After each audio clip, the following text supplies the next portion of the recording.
తెలంగాణ రాష్ట్ర అవతరణ దశాబ్దోత్సవాల్లో భాగంగా బాన్వాడ పట్టణంలో జరిగిన విద్యుత్ ప్రగతి కార్యక్రమంలో స్పీకర్ పోచారం శ్రీనివాసరెడ్డి పాల్గొన్నారు.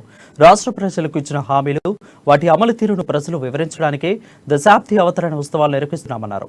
ఆధునిక కాలంలో విద్యుత్ మానవ జీవితాలలో ముడిపడి ఉందని, పొద్దున నిద్ర లేచినప్పటి నుంచి రాత్రి పడుకునే వరకు అన్ని అవసరాలకు కరెంట్ అవసరమన్నారు. గృహాలకు, వ్యవసాయానికి, పారిశ్రామిక రంగానికి 24 గంటల విద్యుత్ సరఫరా ఇస్తున్న ఘనత సీఎం కేసీఆర్కే దక్కుతుందన్నారు.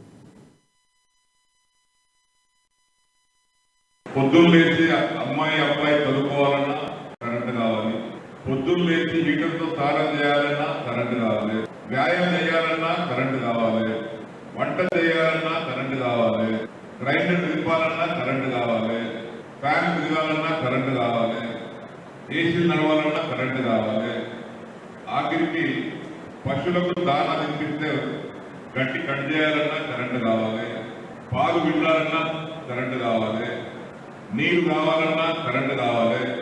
మంచి జీవితంతో కరెంటు పూర్తిగా ముడిపడి ఉన్నది. అదొక నిత్యావసర వస్తువు అయిపోయింది. గుజరాత్లో అమలైతా ఉంది, ఉత్తరప్రదేశ్ అమలైతా ఉంది, మిగతా రాష్ట్రాలు అమలైతా ఉంది. మనకు కూడా ఉత్తరం పంపింది.